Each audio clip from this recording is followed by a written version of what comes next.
बिस्मिल्लाहिर्रहमानिर्रहीम। अस्सलाम वालेकुम। Welcome back to my YouTube channel. आज हम लोग अपनी book introduction to statistical theory part 1 Sher Mohammad Chaudhary की बुक से चैप्टर नंबर 7 की एक्सरसाइज को कंप्लीट कर लेंगे।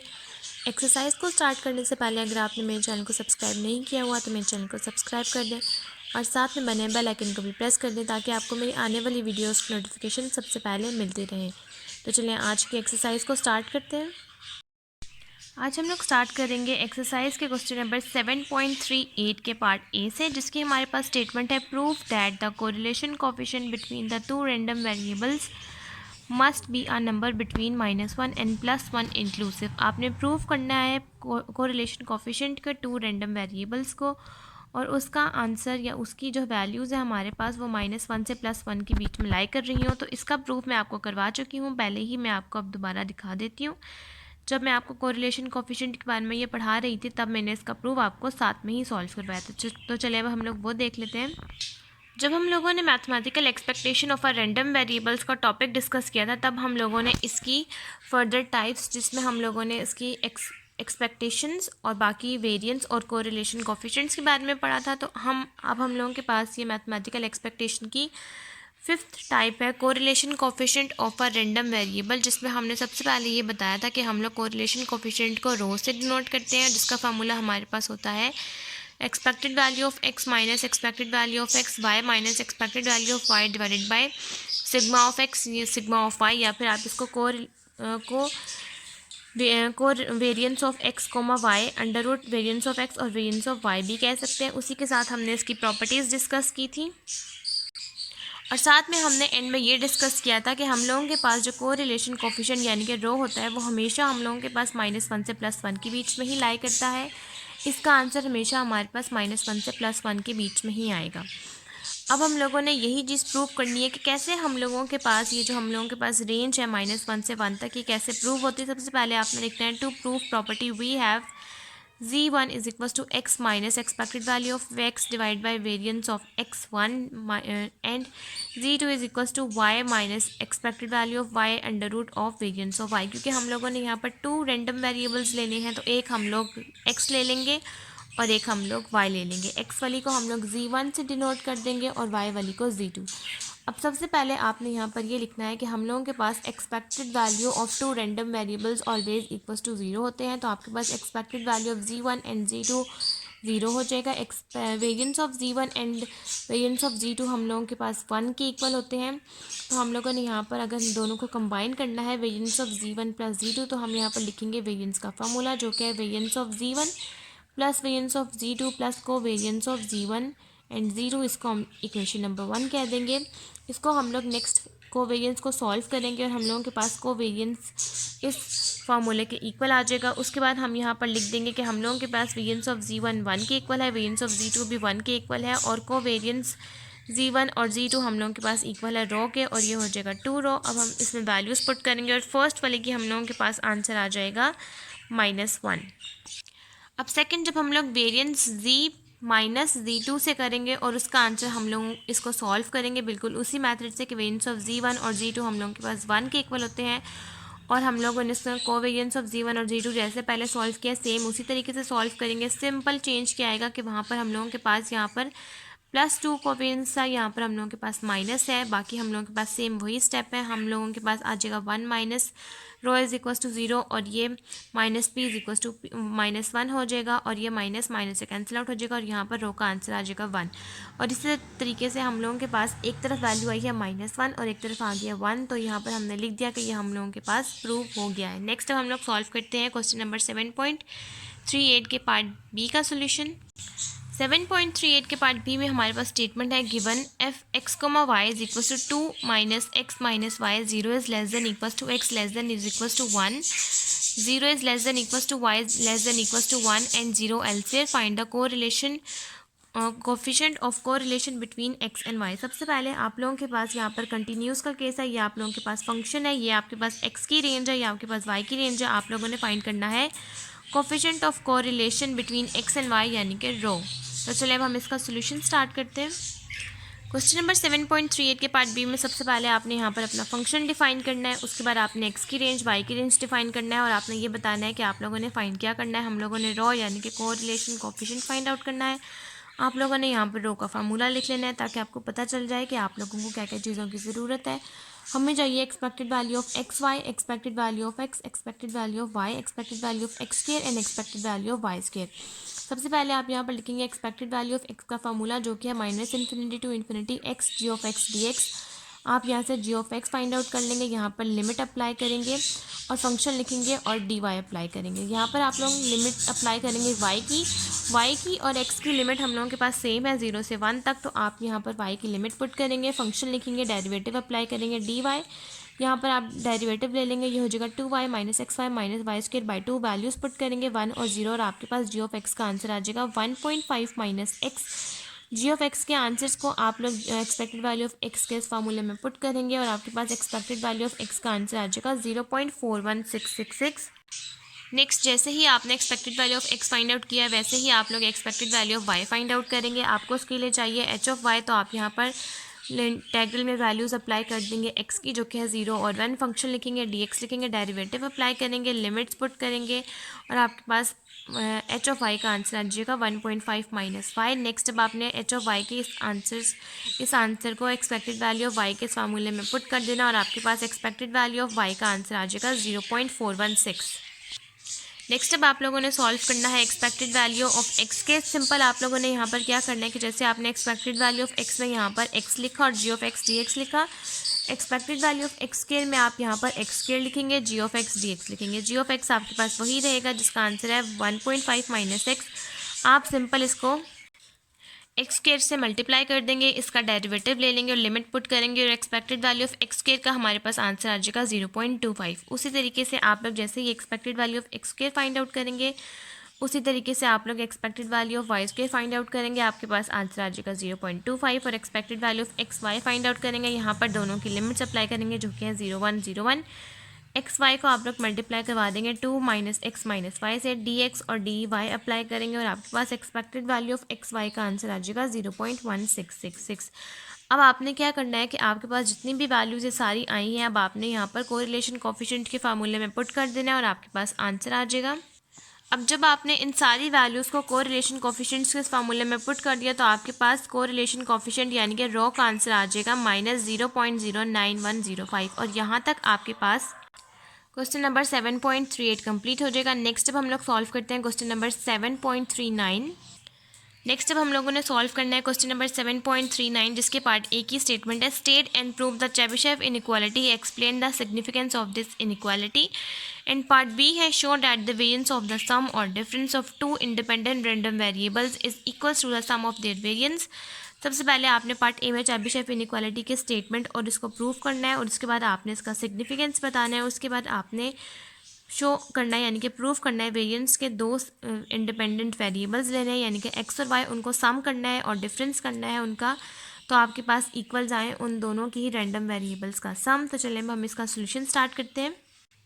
सबसे पहले आप लोगों ने सॉल्व करना है क्वेश्चन नंबर 7.39 के पार्ट ए की जिसमें हम लोगों के पास है चेबिशेव इनइक्वालिटी की statement of proof.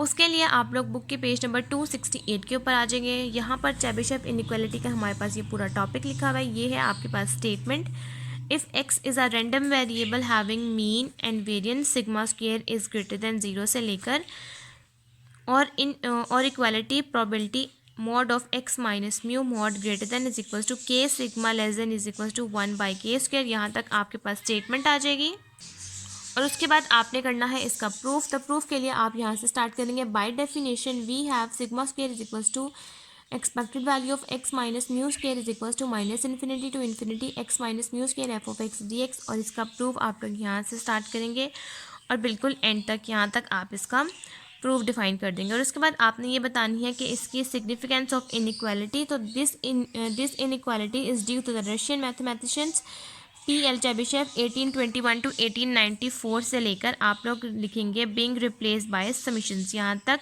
Question number 7.39 के पार्ट ए का सोल्यूशन कंप्लीट हो गया है।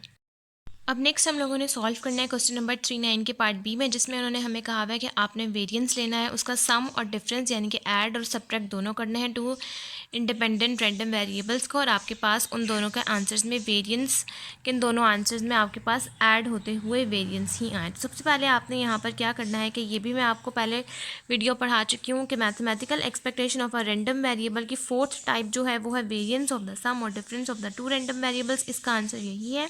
सबसे पहले आपने ये बताना है कि आपने एक्स और वाई को दो डिस्क्रीट रैंडम वेरिएबल से डिनोट किया है। आपने सबसे पहले फाइंड आउट करना है variance of X plus Y, तो उसके लिए आप यहाँ पर वेरिएंस अप्लाई कर देंगे। Variance of X plus Y आपके पास इक्वल होता है expected value of X plus Y minus expected value of X plus Y का होल स्क्वायर। उसके बाद आप क्या करेंगे कि एक्स को एक्सपेक्टेड वैल्यू ऑफ एक्स के साथ लिख देंगे और वाई को एक्सपेक्टेड वैल्यू ऑफ वाई के साथ लिख देंगे, और ये आपके पास ए हो जाएगा और ये आपके पास बी का होल स्क्वायर हो जाएगा।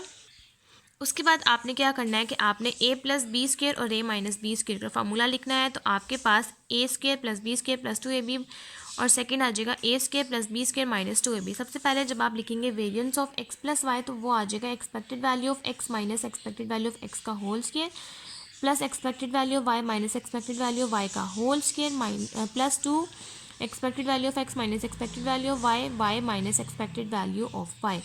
तो हम लोगों के पास X minus expected value of X और Y minus expected value of Y यानी कि कोवेरियंस बन जाता है, और वो हम लोगों के पास ज़ीरो होता है। और जब हम लोगों के पास ज़ीरो हो जाएगा तो सिंपल आप लोगों के पास फॉर्म आ जाएगी expected value of X minus expected value of X का whole square plus expected value of Y minus expected value of Y का whole square. Expected value of X minus expected value of Y आपके पास equal आ जाएगी variance of x की, या आ जाएगा variance of Y, और ये वाली फुल फॉर्म आ जाएगी to covariance of X comma Y. और जब आपके पास covariance of X comma Y zero हो जाएगा तो आपके पास simple variance of X plus Y की फॉर्म आ जाएगी वेरिएंस ऑफ एक्स और वेरिएंस ऑफ वाई। अब इन्होंने हमें कहा है कि आप दोनों रैंडम वेरिएबल्स को सॉल्व करें और आपके पास दोनों का आंसर ही सम में आए। तो यहाँ तक आपके पास जो सॉल्व हुआ है वो सम के अकॉर्डिंग सॉल्व हुआ है। अब जब आप लोग इन्होंने कहा है कि आप लोगों ने वेरिएंस के अकॉर्डिंग सॉल्व करना है, माइनस के अकॉर्डिंग सॉल्व करना है, तो माइनस के अकॉर्डिंग सिंपल आपके पास डिफरेंस क्या आएगा कि सिंपल आपने सिंपल यही स्टेप लिखना है, यहाँ तक बिल्कुल सेम लिखना है, सिर्फ यहाँ पर जो प्लस है यहाँ पर आपने माइनस कर देना है। तो माइनस करेंगे और जब कोवेरियंस ही ज़ीरो है तो इस माइनस से भी कोई फ़र्क नहीं पड़ेगा, ये टर्म ज़ीरो हो जाएगी। सिंपल आपके पास variance of X minus Y का आंसर भी यही आ जाएगा, वेरिएंस ऑफ एक्स और वेरिएंस ऑफ वाई। यहाँ पर -2 covariance of X comma Y आएगा, लेकिन वो covariance of X comma Y zero होने की वजह से आपके पास यही फॉर्म आ जाएगी जो variance of X plus Y से है। इसका मतलब है कि आपके पास सम और डिफरेंस के दोनों की फॉर्म आपके पास सम की फॉर्म में ही आई है कि variance of X plus Y is equals to variance of X plus variance of Y and variance of X minus Y is equals to variance of X plus variance of Y. यहाँ तक आपके पास question number 7.39 भी complete हो गया। Next अब हम लोग solve करते हैं क्वेश्चन नंबर 7.40। क्वेश्चन नंबर 7.40 के पार्ट ए की हमारे पास स्टेटमेंट है डिफाइंड मोमेंट जनरेटिंग फंक्शन यानी कि MGF and characteristics function of a random variable x. सबसे पहले आप लोगों ने डिफाइन करना है मोमेंट जनरेटिंग फंक्शन के लिए। उसके लिए आप बुक के पेज नंबर 269 के ऊपर आ जाएंगे। मोमेंट जनरेटिंग फंक्शन की यहाँ डेफिनेशन है जिसको हम लोग MGF भी कहते हैं, usually denoted by m0t of a random variable x से लेकर आप इसको डिफाइन करेंगे where t is a real variable lying in a neighbourhood of 0। Next आपने करेक्टरिस्टिक्स फंक्शन की डेफिनेशन बतानी है, तो उसके लिए आप लोग पेज नंबर 273 के ऊपर आएंगे। Characteristics function the MGF does not exist for many probability distribution. जब आप लोगों के पास MGF एग्जिस्ट ना कर रहा हो प्रोबेबिलिटी डिस्ट्रीब्यूशंस में, तब हम लोग जो यूज़ करते हैं फंक्शन उसको हम लोग करेक्टरिस्टिक्स फंक्शन कहते हैं, और यही इसकी डेफिनेशन है जिसको हम लोग C.F भी कहते हैं। और यहाँ तक आप इसकी डेफिनेशन मार्क कर लेंगे। नेक्स्ट अब हम लोग सॉल्व करते हैं क्वेश्चन नंबर 7.40 का पार्ट बी का सोल्यूशन। क्वेश्चन नंबर 7.40 के पार्ट बी का सोल्यूशन है show that the MGF of the sum of two independent random variable is the product of their MGFs। इसका आंसर मैं आपको पास्ट पेपर के parts में करवा चुकी हूँ, अब मैं आपको वो दिखाती हूँ। अब इसका आंसर है हम लोगों के पास पास्ट पेपर के क्वेश्चन नंबर 9 पे, जो हम लोगों के पास था कि आपने MGF के टू इंडिपेंडेंट रैंडम वेरिएबल्स लेने हैं और आपने इन दोनों को यहाँ पर प्रोडक्ट करना है और उसका आंसर ऐड करना है, और बाद में इसका आंसर जो आया वो आपके पास प्रोडक्ट की फॉर्म में है। तो सबसे पहले आप लोगों ने यहाँ बताना है कि हम लोगों के पास m0t यानी कि MGF इक्वल होता है expected value of t x plus Y आपके पास टू रैंडम वेरिएबल्स हैं। अब नेक्स्ट अब आपने क्या करना है कि इस टी को आप एक दफ़ा एक्स के साथ लिखेंगे और एक दफ़ा वाई के साथ लिखेंगे, तो ये हो जाएगा expected value of T X plus T Y, और उसके बाद आप इस एक्सपेक्टेशंस को दोनों के साथ ब्रेक कर देंगे, तो ये हो जाएगा expected value of E T X और expected value of E T Y. सबसे पहले आप लोग सॉल्व करेंगे expected value of E T X, आप लोग यहाँ पर लिखेंगे ई टी एक्स और यहाँ फंक्शन लिखेंगे, और आपके पास ई टी एक्स इक्वल आता है 1 plus T X square by 2 factorial plus so on to T X R by R factorial, और एफ ऑफ एक्स आपके पास बाहर आएगा। अब आप हर एक फॉर्म के साथ एफ ऑफ एक्स को मल्टीप्लाई करवा देंगे, तो आ जाएगा summation F of X plus T summation X F of X plus T square summation X square F of X by 2 factorial plus so on to T R summation X R F of X by R factorial. ये आपके पास equal आ जाएगा 1 plus T, ये आपके पास equal हो जाएगा, क्योंकि हम लोगों के पास summation F of X equal होता है 1 के, हम लोगों के पास sum of all the probabilities equal होती हैं 1 के, और summation X F of X हम लोगों के पास इक्वल होता है एक्सपेक्टेड वैल्यू ऑफ एक्स के, तो आप यहाँ पर वो लिख देंगे, और समीशन एक्स के एफ ऑफ एक्स इक्वल होता है एक्सपेक्टेड वैल्यू ऑफ एक्स के plus on to expected value of X R by R factorial. आप लोग यहाँ पर लिख देंगे expected value of X equal होता है म्यू के 1 plus T mu by 1 factorial plus T square mu square by 2 factorial plus on to T R mu R by R factorial. ये आप लोगों के पास इक्वल आ जाएगा summation T R mu R by R factorial. यहाँ तक आपके पास एक्सपेक्टेड वैल्यू ऑफ एक्स का आंसर आ गया। अब नेक्स्ट आप लोगों ने सॉल्व करना है expected value of T E T Y का, जिसमें आप लोगों के पास लिखेंगे expected value of E T Y F of Y. आप यहाँ पर ई टी वाई की फॉर्म लिखेंगे 1 plus T Y plus T Y square by 2 factorial, यहाँ पर भी 1 है और यहाँ पर 1 फैक्टोरियल है। किसी की चीज़ की पावर 1 हो तो आपके पास वही फॉर्म आ जाती है, और 1 फैक्टोरियल ऑलवेज इक्वल्स टू 1, और एफ ऑफ वाई आपके पास बाहर है। अब आपने हर फॉर्म के साथ एफ ऑफ वाई अप्लाई करना है, समीशन भी साथ अप्लाई करेंगे। ये हो जाएगा summation F Y plus T summation Y F of Y plus T square summation Y square F of Y by 2 factorial plus on to T R summation Y R F of Y by R factorial. Sum of all the probabilities always equals to 1। Summation Y F of Y is equals to expected value of Y and summation Y square F of Y is equals to expected value Y square plus on to T R expected value Y R by R factorial. आपके पास expected value Y equal आ जाएगा mu के expected value Y square आ जाएगा mu two prime के plus on to mu R prime. अभी आपके पास सीरीज आ गई है summation T R mu R by R factorial. अब आपके पास एक्सपेक्टेड वैल्यू ऑफ एक्स और एक्सपेक्टेड वैल्यू ऑफ वाई आपने दोनों के आंसर्स लिखने हैं, और यहाँ पर लिख देना है कि आपके पास ये वाला answer expected value of E T X और expected value of E T Y का ही है। और अब आपने ये देखना, जैसे कि हम लोगों ने देखा था कि हम लोगों के पास 2 रैंडम वेरिएबल्स थे एक्स और वाई, और उन लोगों को हमने पॉजिटिव के साथ लिखा था, और जब हम लोगों के पास आंसर आ रहे हैं तो ये दोनों एक्स और वाई के आंसर्स हम लोगों के पास प्रोडक्ट की फॉर्म में आ रहे हैं। और यहाँ तक आप लोगों के पास क्वेश्चन नंबर 7.40 कंप्लीट हो गया। नेक्स्ट हम लोग सॉल्व करते हैं क्वेश्चन नंबर 7.41। क्वेश्चन नंबर 7.41 की हमारे पास स्टेटमेंट है 2 fair dice are roll find the probability distribution of minimum of 2 numbers.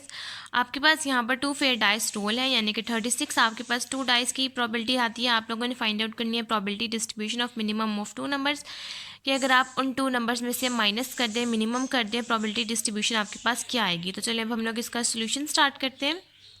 Question number 7.41 के पार्ट ए के सोल्यूशन में सबसे पहले आपने यहाँ पर क्या करना है कि आपने 2 फेयर डाइस रोल की प्रोबेबिलिटी लिखते हैं, यानी कि हमारे पास हर डाइस के अंदर 6 नंबर्स आते हैं और हम लोगों को 2 फेयर डाइस चाहिए, तो 6 की पार्ट 2 हो जाएगा आपके पास 36। नेक्स्ट अब आपने क्या करना है कि इन्होंने कहा है कि आपको मिनिमम नंबर्स चाहिए 2 नंबर्स के अकॉर्डिंग। मिनिमम ने आपने क्या करना है कि आपके पास आपने या फिर रो वाइज या कॉलम वाइज कोई एक नंबर आपने माइनस कर देना। अगर ये लोग हमें कहते हैं मैक्सिमम तो हम ऐड करते हैं, लेकिन अब इन्होंने हमें कहा है कि मिनिमम, तो मिनिमम की वजह से हम इसको लेस कर देंगे, यानी कि माइनस कर देंगे। तो आप चाहें तो आप लोग इस तरह से या फिर इस तरह से कोई भी 6 को माइनस कट कर सकते हैं। हम लोग यहाँ पर रो वाइज को माइनस कर देंगे, हम लोग यहाँ से रो को, लास्ट वाली रो को हम कट कर देंगे। लास्ट वाली रो को कट करने का मतलब है कि हमने कितने नंबर्स हम लोगों के पास यहाँ आए हैं 1 2 3 4 5 6, 36 में से आप इस 6 को माइनस कर देंगे और आपके पास आंसर आ जाएगा 30। इसका मतलब है कि अब आपने हर वैल्यूज़ को 30 के अकॉर्डिंग ही सॉल्व करना है, और अब आपने यहाँ पर प्रोबेबिलिटी डिस्ट्रीब्यूशंस बना लेनी है। अब प्रोबेबिलिटी डिस्ट्रीब्यूशंस आपने इस तरह से बनानी है कि आपने के पास 5 नंबर्स आ जाएंगे, क्योंकि आपने 6 को कैंसिल आउट कर दिया है। 6 को कैंसिल आउट करने की वजह से 1 2 3 4 5, अब आपने इन 5 नंबर्स की वैल्यूज़ लिखनी है। अब आप यहाँ पर इस तरह से कॉलम बना लेंगे जैसा कि मैं बना रही हूँ। उसके बाद आपने यहाँ पर लिखनी है वैल्यूज़, यहाँ पर आप लोग लिख देंगे x की वैल्यूज़, यहाँ पर आप लोग लिख देंगे f ऑफ x की वैल्यूज़।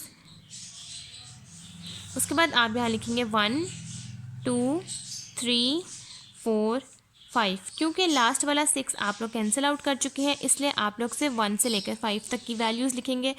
अब आपने ये वैल्यूज़ चेक करनी है कि आपके पास 1 वाली वैल्यूज़ किस किस के साथ आ रही हैं। सबसे पहले आपने काउंट करनी है 1 2 के साथ 1 आ रहा है, 1 2 3 4 5 6, यहाँ तक 1 आ रहा है। उसके अलावा 1 किस किस में आ रहा है, 2 के साथ, 3 के साथ, 4 के साथ, 5 के साथ, यहाँ तक 6 हुआ था, 7 8 9 10। इसका मतलब है कि आपके पास 1 के साथ जो 1 के अंदर वैल्यूज़ आ रही हैं वो हैं 10 और कितने में से 30 में से 10/30। नेक्स्ट अब आपने वैल्यूज़ देखनी है कि जो वैल्यूज़ हो चुकी हैं उसको अब आप कट कर देंगे। आपने ये वाली वैल्यूज़ और ये वाली वैल्यूज़ यूज़ करनी है, अब इसको आप नहीं छेड़ेंगे। अब नेक्स्ट आपने वैल्यूज़ देखनी है 2 की, जिसके अंदर 2 आ रहा है, जैसे कि 3,2 5 4,2 5,2। इसके अलावा और कहीं पर भी 2 नहीं आ रहा है, इसलिए अब आपने बाकी को नहीं देखना कहाँ कहाँ 2 आ रहा है। ये 1,2 और 2,1 है, लेकिन ये हम लोग यूज़ कर चुके हैं इसलिए हम इसको नहीं छेड़ेंगे। बाकी हम लोग देखेंगे 2,2 1 2 3 4 5 6 7 8। हम लोगों के पास ये 8 वैल्यूज़ हैं, कितने में से 30 में से, तो इसका आंसर आ जाएगा 8/30। और हम लोग ये ध्यान रखें कि हम लोगों के पास लाजमी इसका आंसर एंड में 1 के इक्वल होना चाहिए। हम लोग कैलकुलेटर पे चेक भी कर लेंगे, ये लाजमी हम लोगों के पास sum of all the probabilities is equals to 1 होना चाहिए, तो इसका आंसर 1 आना चाहिए। अब जो आपने यहाँ से यूज़ कर लिया उसको आप कट कर देंगे। अब नेक्स्ट आपको चाहिए 3 की वो वैल्यूज़ के जिसके अंदर 3 आ रहा हो, 1 2 3 4 5 6, ये है 6/30। अब जो आपने यूज़ कर लिया उसको आप कैंसिल आउट कर देंगे, क्योंकि इन्होंने हमें कहा है मिनिमम का मतलब है कि जो वैल्यूज़ आपने यूज़ कर लिया आप उस वैल्यूज़ को रिड्यूस यानी कि ख़त्म कर देंगे। अब नेक्स्ट है 4 किस किस में आ रहा है, 1 2 3 4, ये हो जाएगा 4/30। ये आप वैल्यूज़ यूज़ कर चुके हैं, इसको आप कैंसिल कर देंगे। नेक्स्ट 5 किस किस में आ रहा है, 5,5 एंड 5,6, 2 वैल्यूज़ हैं तो ये 2/30। अब नेक्स्ट आपने 10 8 6 4 और 2 को ऐड करना है और देखना है कि क्या आपके पास आंसर 1 आ रहा है या नहीं। तो सबसे पहले आपने लेना है 10 + 8 + 6 + 4 + 2। 10 + 8 + 6 + 4 + 2 is equals to 30/30, that is equals to 1। क्योंकि 30/30 आंसर आएगा तो वो 30 से कैंसिल आउट हो जाएगा और आपके पास आंसर 1 ही है। इसका मतलब है कि हम लोगों के पास यहाँ तक क्वेश्चन नंबर 7.41 का पार्ट ए कंप्लीट हो गया है। नेक्स्ट अब हम लोग सॉल्व करते हैं क्वेश्चन नंबर 7.41 का पार्ट बी का सोल्यूशन। अब नेक्स्ट हम लोगों ने सॉल्व करना है क्वेश्चन नंबर 7.41 का पार्ट बी, जिसका हमारे पास स्टेटमेंट है, अ bag contains 2 white and 3 black balls. 4 persons A, B, C and D in the order named above each draw a ball and does not replace it. The person who draws a white ball first receive ₹10. What are their respective expectations? सबसे पहले एक bag है जिसमें 2 white और 3 black balls हैं, total हो गई 5 balls। 4 persons है A, B, C और D, जिसमें आप लोगों के पास यहाँ ऑर्डर में नेम मेंशन है। सबसे पहले उनमें से एक ने क्या किया है कि बॉल उठाई है, वाइट बॉल उठाई है और उस बॉल को अपनी जगह पर वापस नहीं रखा, और जिस बंदे ने सबसे पहले बॉल उठाई है उसको रिसीव हुए हैं ₹10। अब वो A, B, C, D के रिस्पेक्टिव से हम इसको सॉल्व करेंगे और नेक्स्ट में आपने सबसे लास्ट में इसकी एक्सपेक्टेशंस यानी कि expected value of x find out कर लेना है। तो चलिए अब हम इसका सोल्यूशन स्टार्ट करते हैं। इसका आंसर बिल्कुल 7.26 के पार्ट सी की तरह है, जैसा कि हम लोगों ने वहाँ पर पढ़ा था। सिंपल यही था, लेकिन वहाँ पर सिर्फ 3% है, यहाँ पर हम लोगों के पास 4% है। अब आपके पास यहाँ स्टेटमेंट है कि वाइट 2 है, ब्लैक 3 है, टोटल हो गया 5। अब इन्होंने हमें कहा है कि वाइट ने फॉर एग्जांपल अगर वाइट बॉल उठाई है और उसने उसको वापस उस जगह पर रिप्लेस नहीं किया। अब फॉर एग्जांपल अगर वाइट ने 5 बॉल्स में से 5 बॉल्स हैं तो उसने अगर बॉल उठाई है तो उसके पास फर्स्ट चांस क्या है कि उसके पास 5 की 5 बॉल्स हैं। अब उसने जब उठाई और वापस नहीं रखी तो 5 - 1 हो गया हम लोगों के पास 4। अब बी के पास कितने चांस हैं, बी के पास कितनी बॉल्स हैं 4। अब उस 4 में से बी ने भी उस बॉल को वापस रिप्लेस नहीं किया तो सी के पास कितनी बॉल्स आ जाएंगी 3।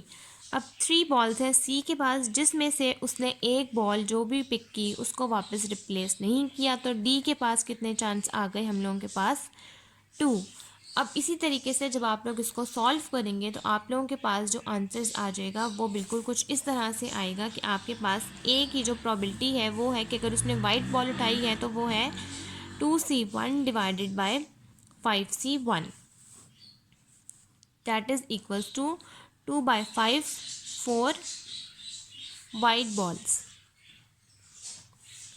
अब ये जितनी भी हम लोग प्रोबेबिलिटीज़ लिख रहे हैं ये हम लोग सिर्फ वाइट बॉल्स के अकॉर्डिंग लिखेंगे, उसके बाद हम इसको रिस्पेक्टिव सॉल्व करेंगे। और बी के पास वाइट बॉल्स कितनी है? 2, और ए रखना भूल गया, ए ने उसको रिप्लेस नहीं किया, तो बी के पास कितने चांस आ गए? 4। तो ये हो जाएगा 2/4 that is equals to 1/2 white balls. Next C के पास है वाइट बॉल्स 2, या आ जाएगा 2C1, वाइट बॉल्स आपके पास सेम रहेंगी सब में। अब बी ने जब 4 बॉल्स उठाई, बी के पास जब 4 बॉल्स थी, अब उसने एक नहीं रखी, रिप्लेस नहीं की, तो सी के पास कितने चांस आ जाएंगे? 3। ये हो जाएगा 3C1 that is equals to 2/3 4 white balls. अब डी के पास क्या चांस है कि सी के पास आपके पास टोटल 3 बॉल्स हैं, जिसमें से सी भी एक रखना भूल गया, तो डी के पास टोटल कितनी बॉल्स आ जाएंगी? 2। 2C1 is equals to 2C1 that is equals to 2/2 is equals to 1 4 white balls. अब हम यहाँ पर बनाएंगे ट्री डायग्राम ताकि हम लोग इस बॉल्स की प्रॉपर्टीज़ को सही तरीके से सॉल्व कर सकें। तो सबसे पहले आपने अब इन वैल्यूज़ को देखना है, 2/5 2/4 2/3 और 2/2। सबसे पहले आप लोगों ने यहाँ पर इस तरह से ब्रांच बना लेनी है। यहाँ पर आप मेंशन करेंगे ए की प्रॉपर्टीज़ कि ए के पास, और यहाँ पर लिखेंगे वाइट बॉल्स और यहाँ पर लिखेंगे ब्लैक बॉल्स। वाइट बॉल्स कितनी है आपके पास? 2/5, और ब्लैक कितनी है? 3/5। नेक्स्ट जब आपने मेंशन करनी है तो वो आप लोग इस तरीके से मेंशन करेंगे, ये आ जाएगा बी का, बी की वाइट और बी की ही ब्लैक। अब नेक्स्ट जब वाइट बॉल आपने बी का लिखा तो वो कितना है आपके पास? 2/4 यानी कि 1/2। आप यहाँ पर 2/4 भी लिख सकते हैं और 1/2 भी लिख सकते हैं। और ब्लैक में आपने क्या करना है कि ब्लैक में से एक आप माइनस कर देंगे, ये हो जाएगा 2/4, एक एक आप लेस करते जाएंगे। अब नेक्स्ट आपने सी का बनाना है, सी की वाइट बॉल्स और सी की ही ब्लैक बॉल्स। अब जब आपने सी की ब्लैक बॉल्स को फाइंड आउट किया है तो उसका आंसर आपके पास 2/3, आप वो यहाँ पर लिख देंगे, और यहाँ पर आप डी का लिखेंगे। डी का आपके पास आंसर है 1 यानी कि 2/2, आप यहाँ पर वो लिखेंगे। अब यहाँ पर से अब जब आप माइनस करेंगे ये आ जाएगा 1/4 और 1/3, और ये आ जाएगा 0/2।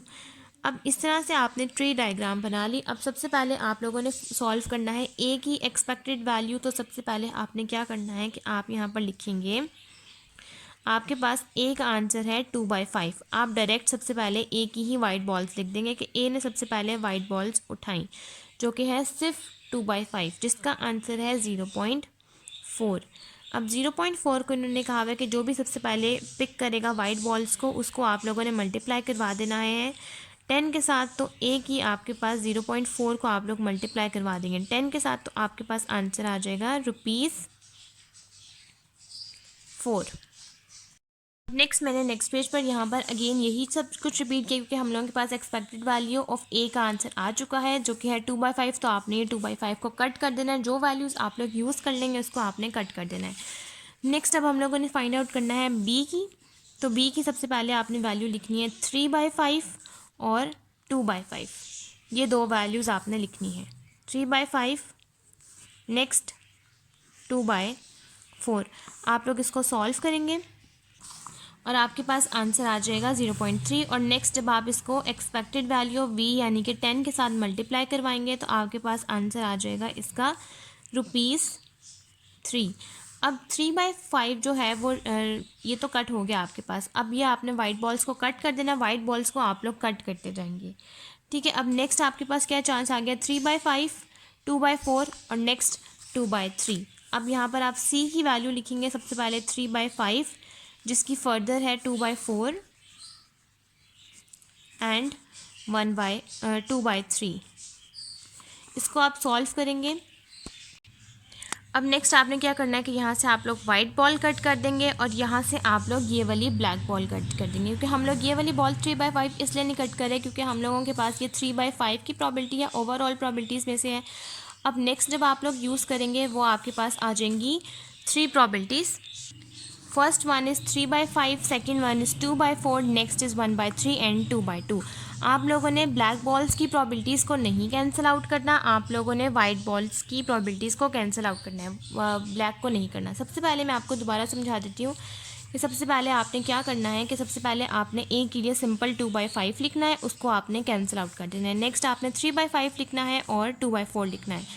2/4 वाइट का है तो आपने नेक्स्ट और बी का आंसर आ जाएगा 0.3 और 10 से मल्टीप्लाई करेंगे आंसर आ जाएगा 3 और वाइट को कैंसिल आउट कर देना है। फिर आपके पास आ जाएगा 3/5, 2/4 और नेक्स्ट वाइट का 2/3, ये यूज़ करेंगे और आपके पास आंसर आ जाएगा 0.2 और 10 से मल्टीप्लाई करवाएंगे आंसर आ जाएगा 10, एक्सपेक्टेड वैल्यू ऑफ सी का 2। अब उसके बाद वाइट था तो आपने 2/3 कैंसिल आउट कर देना है। अब नेक्स्ट आप लोगों ने सॉल्व करना है डी का, तो डी के लिए आप लोग यहाँ पर लिखेंगे सबसे पहले 3/5 ये वाला, उसके बाद 2/4 ये वाला, वाइट कैंसिल आउट हो गया इसलिए आप लिखेंगे 1/3 and last 2/2। 3/5 multiply by 2/4 multiply by 1/3 multiply by 2/2।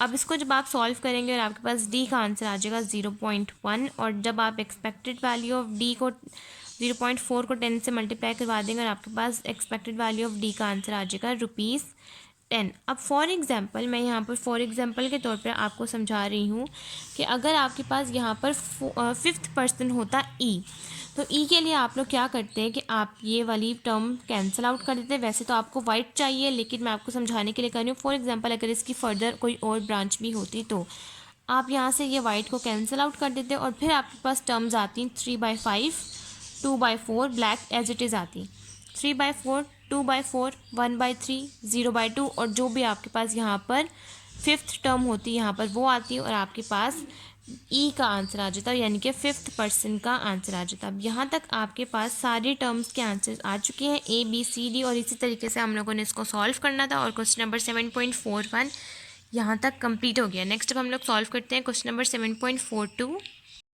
Question number 7.41 में यहाँ पर जो डी में मैंने आपको लिखवाया है इसको मल्टीप्लाई करवा के इसका आंसर 0.1 नहीं बल्कि 0.09 आता है और 0.09 के जब आप 10 से मल्टीप्लाई करवाएंगे तो that is equals to 0.999 approximately equals to 1। यहाँ पर मैंने 0.1 लिख दिया था, इसका आंसर 0.9 है और जब आप 0.9 को 10 से मल्टीप्लाई करवाएंगे तो आंसर आ जाएगा 0.999 that is approximately equals to 1।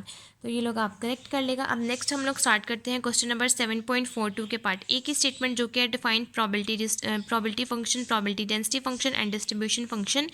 इसका लिंक मैं आपको डिस्क्रिप्शन बॉक्स में दे दूँगी। नेक्स्ट हम लोग सॉल्व करते हैं क्वेश्चन नंबर 7.42 का पार्ट बी और सी। क्वेश्चन नंबर 7.42 के हमारे पास पार्ट बी की स्टेटमेंट है random variable x at the moment generating functions about origins. About origins का मतलब है कि आपके पास जो एक्स है उसकी वैल्यू जो भी आपके पास ओरिजिन दिया गया है उसकी वैल्यू आपके पास 0 है। mxt इज इक्वल्स टू 1 - 3 की पावर 3t की power -4। Obtain the mean and the variance of a random variable X. आपने moment generating function find out करना है इस mxt के अकॉर्डिंग। उसके बाद आपके पास जो ओरिजिन दिया गया है यानी कि आपके पास जो t की वैल्यू है ये आपके पास ओरिजिन होता है। जो भी आपके पास वैल्यू में ब्रैकेट में जो आपके पास टर्म्स लिखी जाए वेरिएबल्स लिखा जाए वो आपके पास ओरिजिन होता है। अगर यहाँ x लिखा जाता है तो आपके पास x की वैल्यू 0 होती है। अब आपके पास यहाँ t है तो यहाँ t की वैल्यू 0 होगी। आपने इसको सॉल्व करना है और यहाँ से मीन और वेरिएंस का आंसर निकाल लेना है। और पार्ट सी में आपने क्या करना है the annual gross earning of a certain pop singers are a random variable with an expected value of ₹40 lakh and a standard deviation of 8 lakh rupees 8 lakh. The singer manager receive 15% of this amount. Determine the expected value and the standard deviation of the amount received by the manager. सबसे पहले एक singer है pop singer जिसने हर साल का उसका हम लोगों ने चार्ज किया है कि उसके पास मीन यानी कि एक्सपेक्टेड वैल्यू की रेंज है आपके पास 40 लाख और स्टैंडर्ड डेविएशन की रेंज है ₹8 लाख। अब उस सिंगर ने 15% रिसीव किया है उस अमाउंट में से, तो अब हम लोगों ने इसको सॉल्व करना है और यहाँ से हम लोगों ने मीन और स्टैंडर्ड डेविएशन फाइंड आउट कर लेना है कि वो हर साल उसका मैनेजर कितनी अमाउंट रिसीव करता है 15% के अकॉर्डिंग। तो चलिए अब हम इसका सोल्यूशन स्टार्ट करते हैं और क्वेश्चन नंबर 7.42 का पार्ट बी और सी दोनों को सॉल्व कर लेते हैं। अब नेक्स्ट आप लोगों ने सॉल्व करना है क्वेश्चन नंबर 7.42 के पार्ट बी का सोल्यूशन, जिसमें सबसे पहले यहाँ पर हम लोगों के पास mxt दिया हुआ है, यानी कि फंक्शन दिया हुआ है is equals to 1 minus 3t की पावर -4। अब इसमें आप लोग क्या करते हैं कि आप लोग यहाँ पर लेते हैं डेरिवेटिव। डेरिवेटिव लेने का मतलब है कि आपने यहाँ पर इंटीग्रेशन नहीं बल्कि डेरिवेशन अप्लाई करनी है। डेरिवेशन में हम लोग जो भी पावर होती है हम लोगों के पास, उसको हम लोग मल्टीप्लाई करते हैं और उसमें से हम लोग 1 माइनस कर देते हैं। तो सेम हम लोग यही स्टेप करेंगे कि सबसे पहले हम लोगों ने सॉल्व करना है एक्सपेक्टेड वैल्यू ऑफ एक्स, और वेरिएंस के लिए हम लोगों ने सॉल्व करना है expected value of X square minus expected value of X का होल स्क्वायर। जो भी आपके पास एक्सपेक्टेड वैल्यू ऑफ एक्स का आंसर आएगा उसका आप होल स्क्वायर ले लेंगे और expected value of X find out करेंगे, आपके पास यहाँ वेरिएंस का आंसर आ जाएगा। अब सबसे पहले आपने क्या करना है, मीन फाइंड आउट करना है। तो मीन के लिए हम लोग इसका लेते हैं डेरिवेटिव। अब सबसे पहले आपने यहाँ पर क्या करना है कि आपके पास ये फॉर्म है और आप लोगों ने सॉल्व करना है एक्सपेक्टेड वैल्यू ऑफ एक्स। तो आप लोगों के पास ये जो -4 है, आप लोग इस -4 को नीचे लिख देंगे, -4 1 माइनस 3t।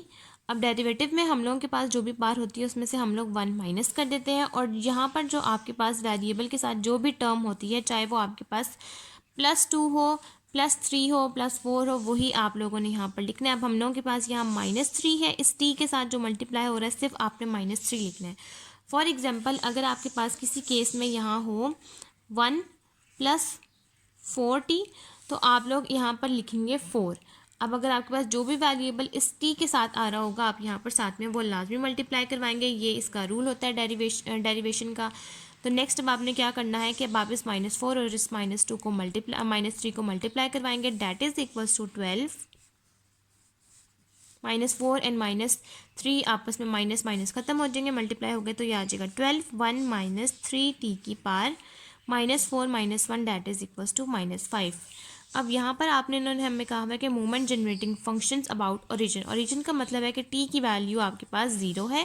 अब जब टी की वैल्यू आपके पास 0 है तो ये हो जाएगा mxt इज इक्वल्स टू, यानी कि एक्सपेक्टेड वैल्यू ऑफ एक्स के अकॉर्डिंग आप लोगों ने इसको सॉल्व करना है तो ये आ जाएगा 12 1 माइनस 3 की पावर 0 -5, और जिस किसी भी चीज़ की पावर 0 हो जाए तो वो हो जाएगा 0।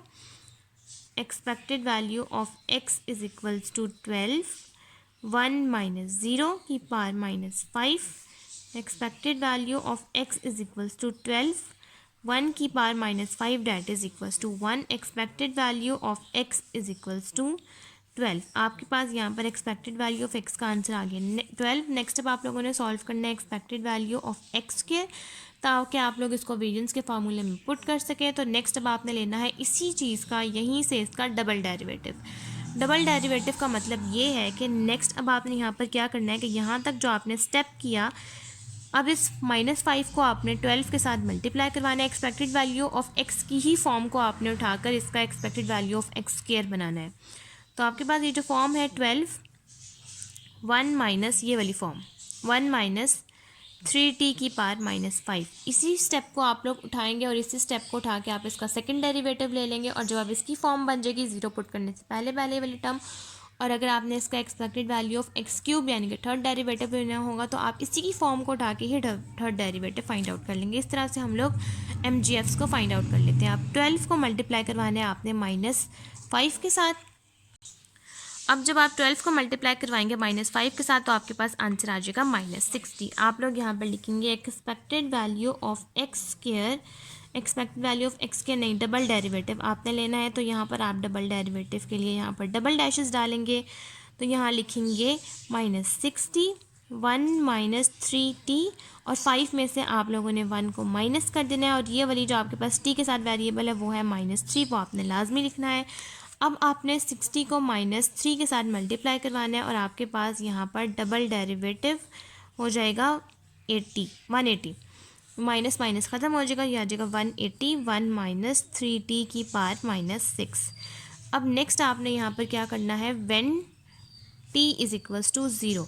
अब फॉर एग्जांपल अगर आपने नेक्स्ट इसमें सॉल्व करना होता है इसका थर्ड डेरिवेटिव यानी कि expected value of x cube, तो उसके लिए आप लोग इस स्टेप को पिक करते, 180 को मल्टीप्लाई करवाते हैं 160 के साथ, आपके पास जो आंसर आता है आप यहाँ वो लिखते हैं 1 माइनस 3t की पावर -6 -1 लिखते हैं और -3 लिखते हैं, और इस तरह से आप लोग डेरिवेटिव इसको सॉल्व करते हैं। अब नेक्स्ट आपने क्या करना है कि when t is equal to 0 expected value of x square यहाँ से अप्लाई हो जाएगा 180 1 माइनस 3 की पावर 0 की पावर 6 1 माइनस 0, क्योंकि 3 से मल्टीप्लाई हो रहा है 0 से तो वो इक्वल हो जाएगा 0 के 1 माइनस 0 की पावर -6, और किसी भी 1 की पावर -6 हो तो वो 1 की इक्वल ही आता है, यानी कि expected value of X square का आंसर आ गया आपके पास 180। अब वेरिएंस हम लोगों के पास इक्वल है expected value of X square minus expected value of X का होल स्क्वायर। तो आपने यहाँ पर आंसर लिखना है expected value of X square का, जो कि है variance is equals to 180 minus 12 का स्क्वायर। नेक्स्ट अब आपने यहाँ से क्या करना है कि आपने वेरिएंस लिखना है और यहाँ पर लिखना है 180 और 12 का स्क्वायर आपके पास इक्वल हो जाता है 144 के, और आपके पास यहाँ पर वेरिएंस का आंसर आ जाएगा 36। इसका मतलब है कि यहाँ तक आपके पास क्वेश्चन नंबर 7.42 का पार्ट बी कंप्लीट हो गया। नेक्स्ट अब हम लोग सॉल्व करते हैं क्वेश्चन नंबर 7.42 का पार्ट सी। क्वेश्चन नंबर 7.42 के पार्ट सी के सोल्यूशन में सबसे पहले आपने क्या करना है कि इन्होंने हमें आपको कहा हुआ है कि एक पॉप सिंगर है जिसका मैनेजर 15% लेता है उसकी सैलरी में से। तो 15% को सबसे पहले आपने वैल्यू में कन्वर्ट करना है। आपने 15 को डिवाइड करना है 100 के साथ, तो आपके पास आंसर आ जाएगा 0.15। अब इसका मतलब है कि आपने 0.15 को एक्सपेक्टेड वैल्यू ऑफ एक्स के साथ मल्टीप्लाई करवाना है और स्टैंडर्ड डेविएशन के साथ मल्टीप्लाई करवाना है, तो आपके पास मैनेजर की वो सैलरी आ जाएगी जो वो हर साल उस पॉप सिंगर से लेता है। सबसे पहले आपने यहाँ पर लिखना है expected value of x ₹40 lakh multiply by 0.15। आप लोग 40 लाख को मल्टीप्लाई करवा देंगे 0.15 के साथ, तो आपके पास आंसर आ जाएगा यहाँ पर 60 लाख। अब जब आपने इसको 40 लाख को मल्टीप्लाई करवाया 0.15 के साथ, तो आपके पास एक्सपेक्टेड वैल्यू का आंसर आ जाएगा ₹6 लाख। आपके पास इसका आंसर आ जाएगा 6 लाख, बिल्कुल यही वाला आंसर है आपके पास। यहाँ तक आपके पास एक्सपेक्टेड वैल्यू फाइंड आउट हो गया। नेक्स्ट अब हम लोगों ने स्टैंडर्ड डेविएशन फाइंड आउट करना है। स्टैंडर्ड डेविएशन के लिए आपने सेम यही वाला प्रोसीजर करना है कि आपने 8 लाख को मल्टीप्लाई करवा देना है 0.15 के साथ, तो आपके पास मैनेजर की स्टैंडर्ड डेविएशन की भी सैलरी आ जाएगी। स्टैंडर्ड डेविएशन आपने 8 लाख को 0.15 के साथ मल्टीप्लाई करवाना है, और जब आपने 8 लाख को मल्टीप्लाई करवाया 0.15 के साथ, तो आपके पास स्टैंडर्ड डेविएशन के मैनेजर की सैलरी आ गई है 1,20,000। तो अब आप लोग यहाँ पर वो लिख देंगे ₹1,20,000, और यहाँ तक आपके पास 7.42 का पार्ट सी भी कंप्लीट हो गया, और यहाँ तक हमारा चैप्टर नंबर 7 पूरा कंप्लीट हो गया। अब नेक्स्ट वाली वीडियो में हम लोग स्टार्ट करेंगे चैप्टर नंबर 8। आज की वीडियो हमारी यहीं तक कंप्लीट होती है। अगर आपको मेरी आज की वीडियो अच्छी लगे तो मेरी वीडियो को लाइक करें, शेयर करें, मेरे चैनल को सब्सक्राइब करें और साथ में बने बेल आइकन को भी प्रेस करें ताकि आपको मेरी आने वाली वीडियोज़ की नोटिफिकेशन सबसे पहले मिलती रहे। आज की वीडियो के लिए थैंक यू। अल्लाह हाफिज़।